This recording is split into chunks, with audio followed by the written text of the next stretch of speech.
Going on, peeps? Hold on, I'm trying to adjust my camera here. Alright. Uh,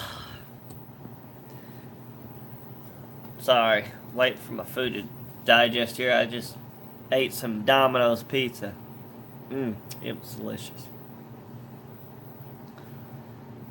Uh, Give me a minute here. I want to talk to y'all about, come on. Alright. There was a plane that was, taken from Verizon Airport. It's not a terrorist, believe it or not. The guy was pretty smart. I mean, he was a good guy from the sound of it. I mean, they had him on with the tower, where whatever y'all call it, where they watch on radar and stuff, make sure planes don't fly into each other. But I'm gonna call them dispatch. I know I ain't the right word for it, but I'm gonna use that. But they had a military stealth plane or whatever, fighter jet, flying next to it. And this guy from the news saying he was a mechanic. And then I heard another story where he was like carrying bags. He did bags. Like, I guess he was baggage,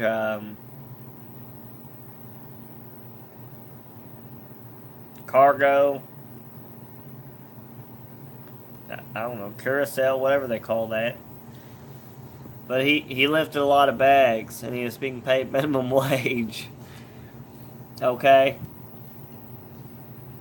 Now, I don't know if this was his way of just getting his money's worth or what. This guy gets in a plane somehow, gets in the cockpit. It's got a big old, like a 747 type plane. I'm saying this thing carries lots of passengers. Now, there were no passengers, to our knowledge, from what the media says, in this plane. It was just him. I don't know if there was any steward or stewardess or whatever y'all call them on the plane. To my knowledge, it was just him. Well, apparently he's known enough about planes to know the correct speed that he needs to get and when to lift up, pull back on your steering to raise the nose up off the runway and get airborne. He knew that much, and he got airborne.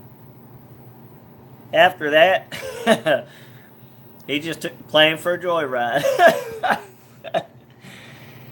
This is the first I heard about this. I heard about it from work. I said, you gotta be kidding me. Some guy took a plane that worked out for a joyride. Make minimum wage. Alright, well, he's having a heart-to-heart talk with somebody on dispatch. And was saying that,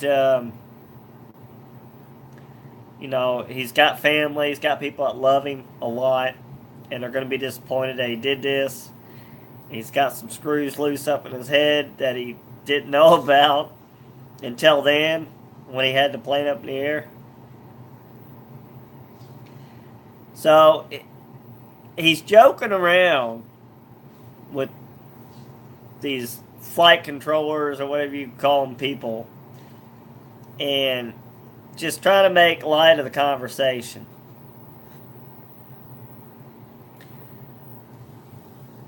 So, because they got on YouTube of him talking, and he sounds like a really legit good guy.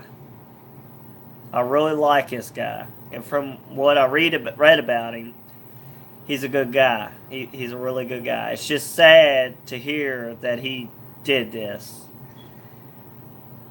But while he was up in the air, he's making light of the conversation making light of the situation that he's in, and he's asking this air support guy or whatever, how high do you think he's got to be to do a barrel roll or a loop to loop in this big old, so to speak, 747 airplane?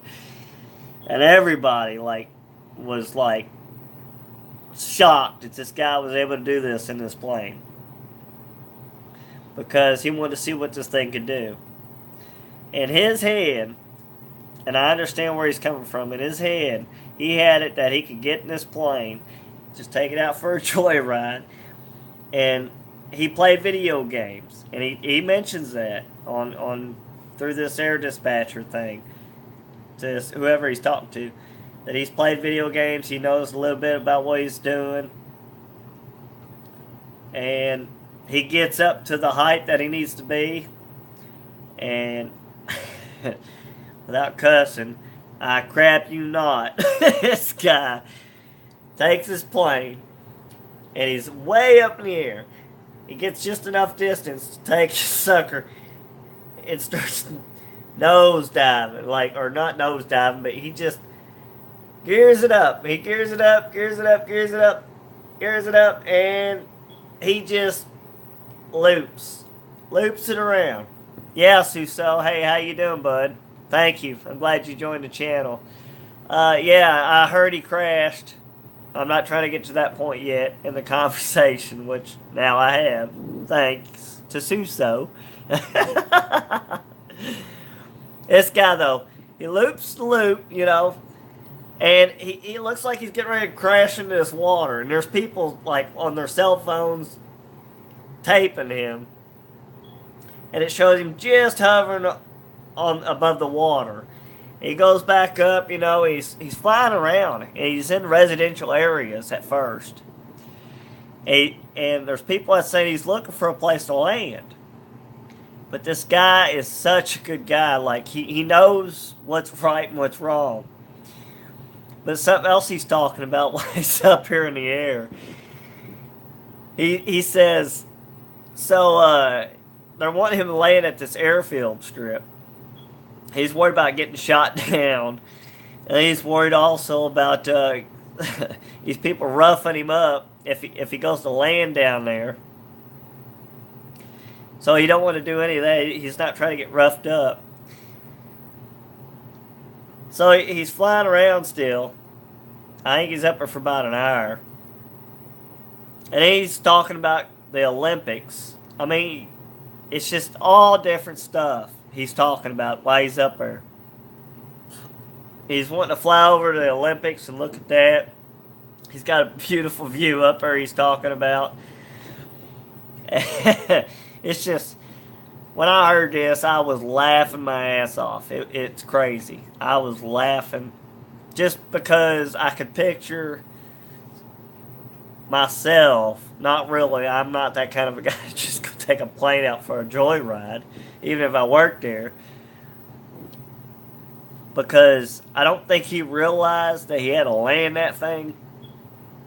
I think he had it in his head that once he got it up in the air, I think he came to his senses that he wasn't going to be able to land it, and that he was going to go out. He was going to crash it, and he wasn't going to live through it. I think he knew it. But if you've got this kind of mindset, which, I mean, I can't have that mindset. I'd want to come back living through something like this.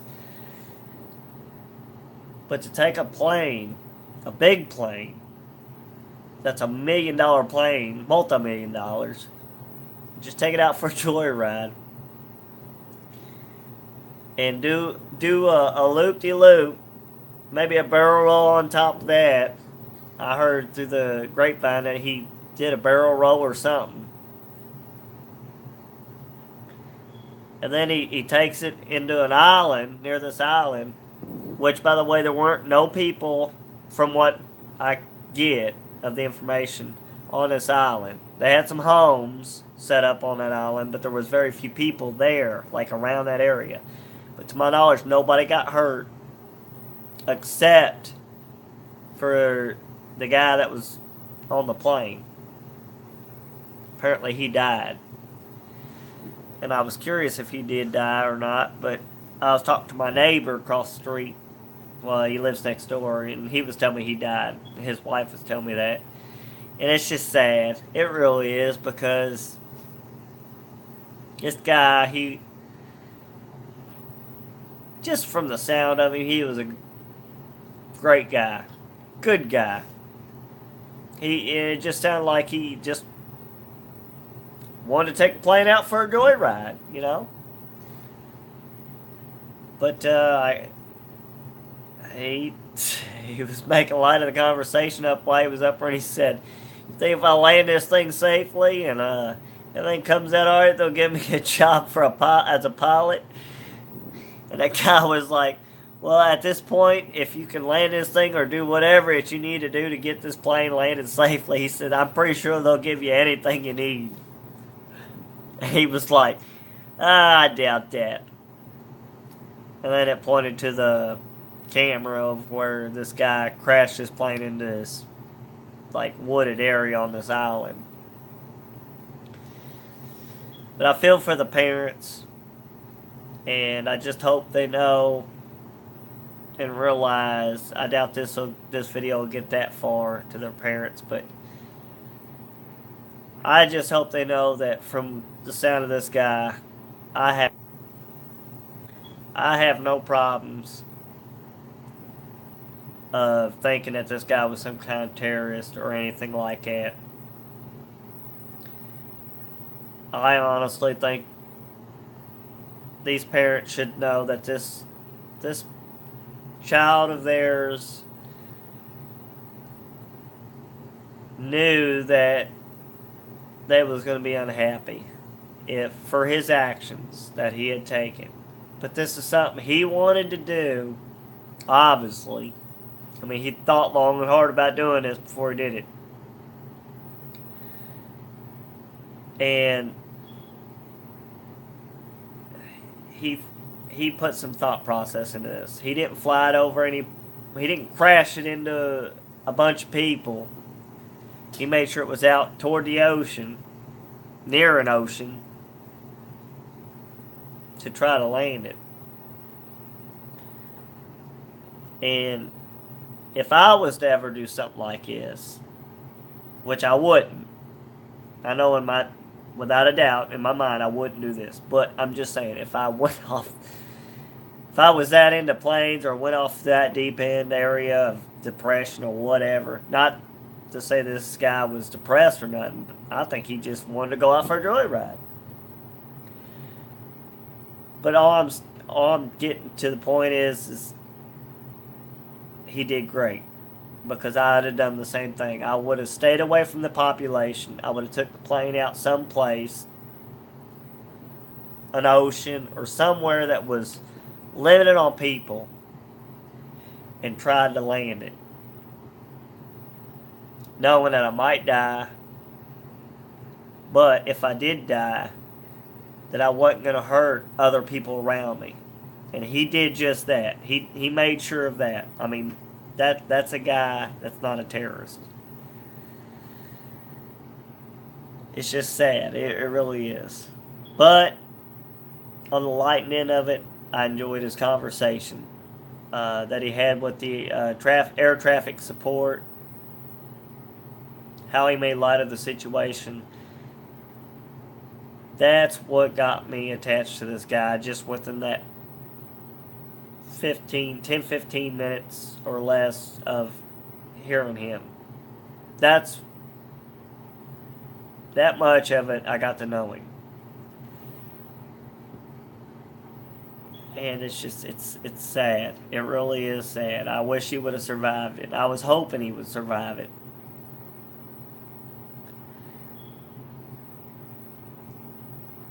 But that's all I gotta say is, I don't know what tells somebody that's working for air traffic. Don't, just because you can fly a plane on a simulator,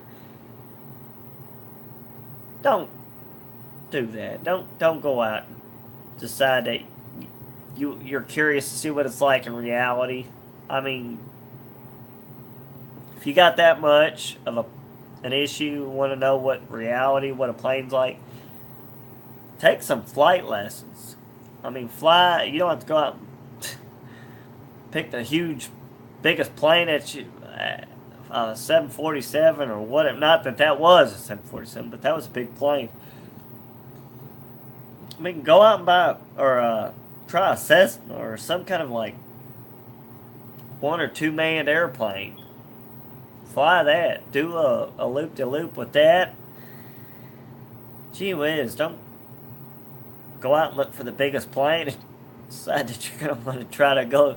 Which he, by the way, he pulled off successfully. A loop de loop. And everybody was shocked that he was able to do that. Being that plane was not designed for no loop de loop. It really wasn't. It was designed to just be flown from one point A to point B, and that was it. This guy, I don't know. It's sad. I feel for the family. I feel for the friends, co-workers, because this guy sounded like he was a lovable guy. He was a great guy. Somebody that I would not want to see leave this earth. Not at that early of an age, at least. This guy had a lot going for him. He had a family. A 20-something-year-old, 29, I think, year old young guy. 26, something like that. He was in his 20s. I don't know. But I just want to share that with y'all and let y'all know about it. And look it up. It's funny. I mean, the situation ain't funny, but the conversation of how he made light of the situation.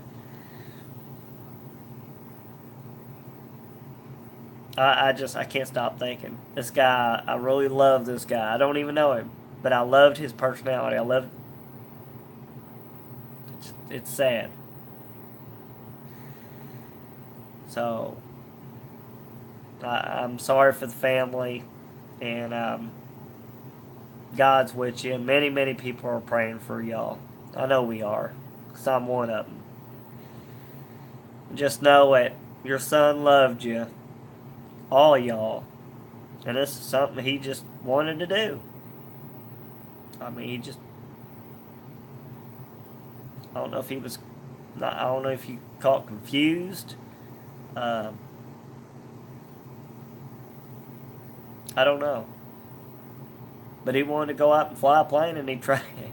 It's a shame that it was his first time taking a plane out. It's going to be, and it's his last time.